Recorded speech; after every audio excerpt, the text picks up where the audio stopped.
I heard you mention sport in there. Now, I want you all to congratulate the former man, now woman, who broke the Canadian powerlifting record overnight by 200 pounds.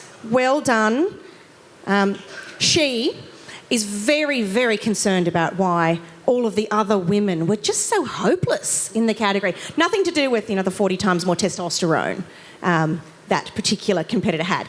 But quite seriously, there are risks beyond just fairness to having what are essentially biological men competing in women's sport.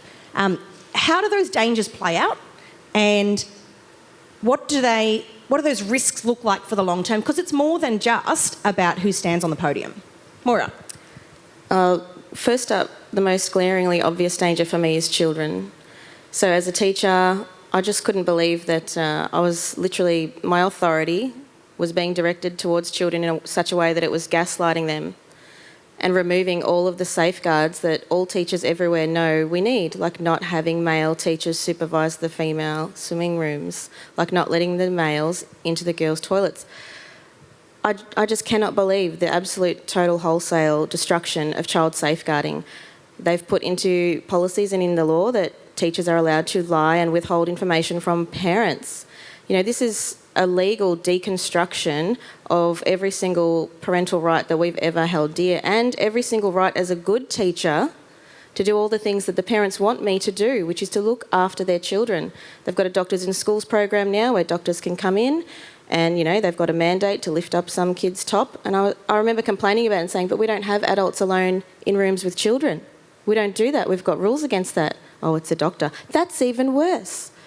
And this is behind the parents' backs. So they've taken away the consent for parents to know when their kids are on Medicare. You get it automatically flipped over at 12 or 13.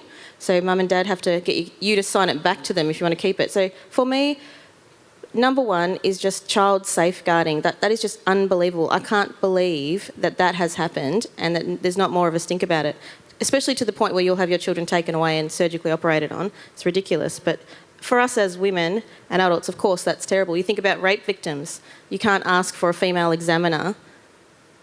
There was a rape victim in the UK who was having some reconstructive surgery, and she was refused that surgery because she was upset that there was a male nurse that came in to do her intimate care.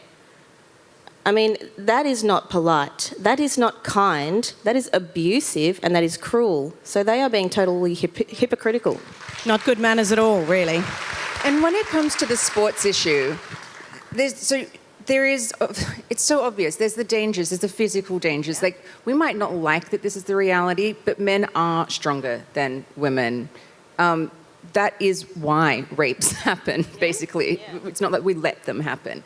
So we're ignoring these big biological realities that aren't pleasant, but they're just real. But then you can even have sports where it's not even mainly maybe about physical safety. But if you have a man in it, so like weightlifting, for example, so there's no contact there. That man, one, he's going to win it.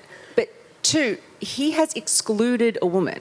So this is not about inclusion at all. This is complete gaslighting. The woman has missed out on an opportunity to compete. And at the moment, it's the World Chess Organization has just banned men being able to identify into the women's category. And there's a lot of people going, oh, why?